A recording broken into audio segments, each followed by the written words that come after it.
Your outcomes in life are often a lagging measure of your habits. A lot of the time people talk about, I want to have more money, or I want to lose weight, or I want some kind of result. But the truth is, your bank account is a lagging measure of your financial habits. Your weight is a lagging measure of your eating habits. Your knowledge is a lagging measure of your learning and reading habits. We think the thing that needs to change is the bank account or the test score or the number on the scale, but actually the thing that needs to change are the habits that precede those outcomes. The fight, the daily fight, is a challenge. You will not always want to do what you need to do. You will not always feel like doing something you need to do. You may not want to fight that battle, but you need to. Every action you take is kind of like a vote for the type of person you want to become. And if you can master the right actions, if you can master the right habits, then you can start to cast votes for this new identity, this desired person that you want to be. That's one of the reasons why small habits matter so much. They don't necessarily transform your life overnight. Doing one push-up does not transform your body, but it does cast a vote for being the type of person who doesn't miss workouts. Meditating for 1 minute might not give you an immediate sense of calm in your life, but it does cast a vote for being a meditator. The real goal is not to run a marathon. The goal is to become a runner. The goal is not to write a book. The goal is to become a writer. True behavior change is really identity change, because once you've changed that internal story, it's way easier to show up each day. You're not even really motivating yourself that much to do it. You're just like, this is who I am now. Short-term thinking says, the donut tastes good, eat it. Short-term thinking says, one workout doesn't matter, I can skip it. Short-term thinking encourages you to make short-term emotional decisions that hurt you in the long run. And they definitely don't move you toward your overall strategic goals. The more short-term decisions you make, decisions that are based on that immediate gratification, decisions based on quick emotional satisfaction, the further from the path you will stray. Think strategic. Think long-term. Act strategic. Take action that improves your long-term position and moves you toward your long-term goals. Figure out where you want to go. Figure out who you want to be. Figure out what you are trying to do with your life. Write them down. What are you saving for? What are you working toward? What kind of physical condition do you want to be in? What kind of relationships do you want to have? What skills are you trying to develop? You have to explain to yourself the why. Why do you want to save money? Why do you want to be in that physical condition? Why do you want those relationships, or why do you want those skills? You are your own leader.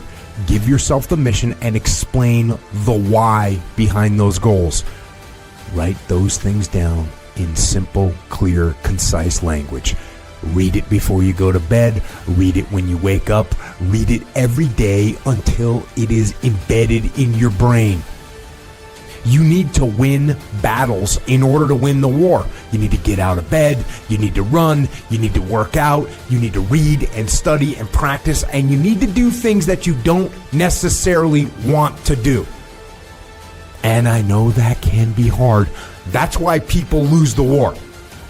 That's why people never achieve their strategic goals. One missed workout at a time. One donut bypasses security, and then another, and then another, and it all adds up. Why? Because we don't think about the big picture. To win tactically, we have to think strategic all the time. Think strategic all the time. Before any action or any inaction, ask yourself this question: what I am doing, what I am about to do, Is it going to help me get where I am going? Is this action going to make me stronger or weaker? Is this action going to make me smarter or more skilled? Will this action move me toward the strategic long-term goals I am trying to achieve in my life? Don't rationalize. Don't negotiate. That is where discipline comes from. Discipline is rooted in the truth we tell ourselves, and discipline delivers long-term strategic success. Strategic thought is disciplined thought. Strategic thought allows you to make the right tactical actions to move you forward, to achieve your goals, to be who you want to be and do what you want to do. For 2022 and for life, think strategic. Know why you are doing what you are doing, and then get out there every day and win those small, tactical, short-term battles so you can win the strategic, long-term victory that puts you where you want to be. Get out of your damn bed. Get off your phone. Get out of the soft and addictive comfort zone that weakens you and destroys your goals. And you need to go out there into the world and get after it. Where are you lacking in life? You need to look at your daily routine and start to find that half an hour or an hour that you generally, truly have downtime. And I want you to take your phone. I want you to set an alarm for that time. And I want you to put the alarm as, dude, it's time to fucking work out.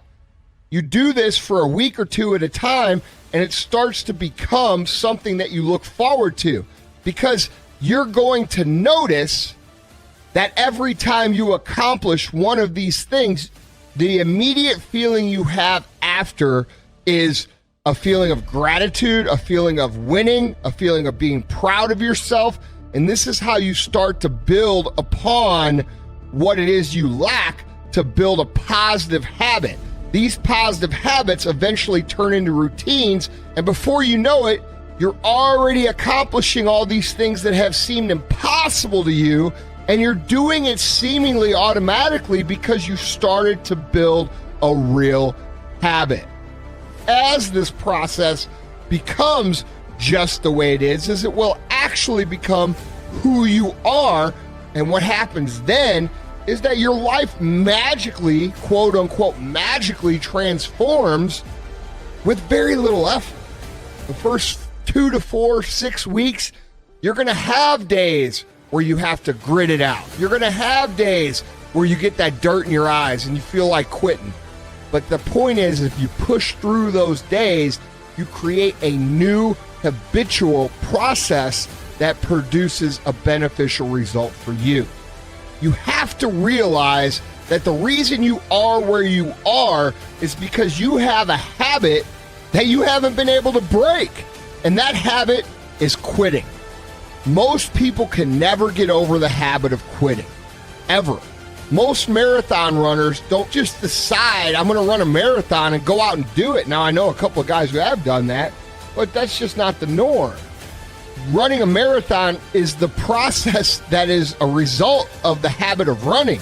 People who start running, they eventually, the first couple weeks, they're like, this sucks. They stick with it, and they eventually start to form a habit that they continue to build upon.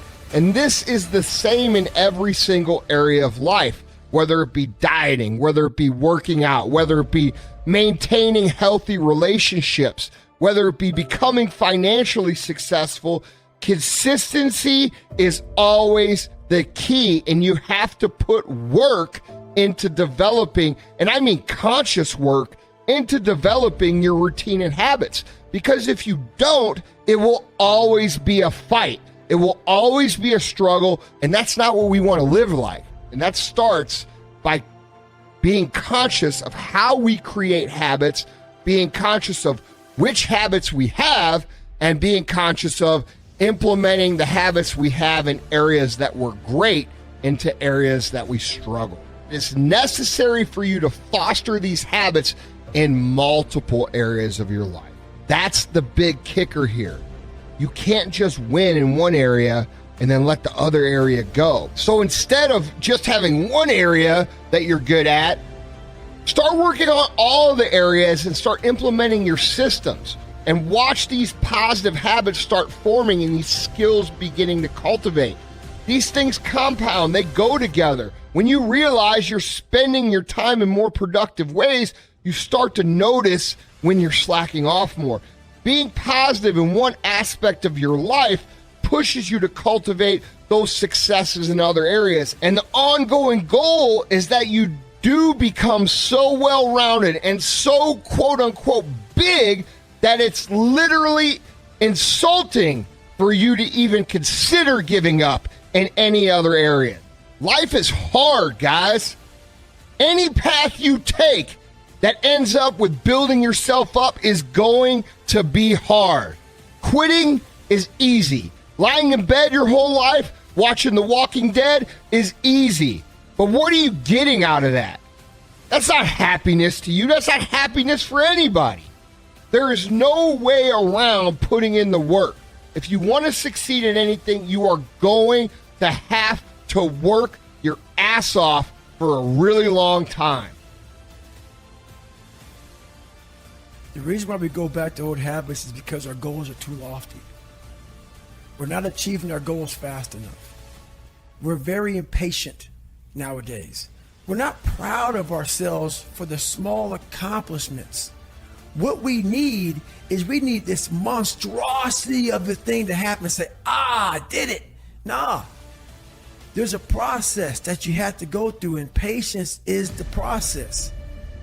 You have to learn, what do you want in your life? We have so much influence coming at us that we are so lost. We don't know what we want to do because we don't spend enough time with ourselves. And it's okay to sit in a room by yourself in a chair and just think about you, where I want to be, where do I see myself tomorrow, the next year from that. And it takes a lot of self-discipline.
so strong.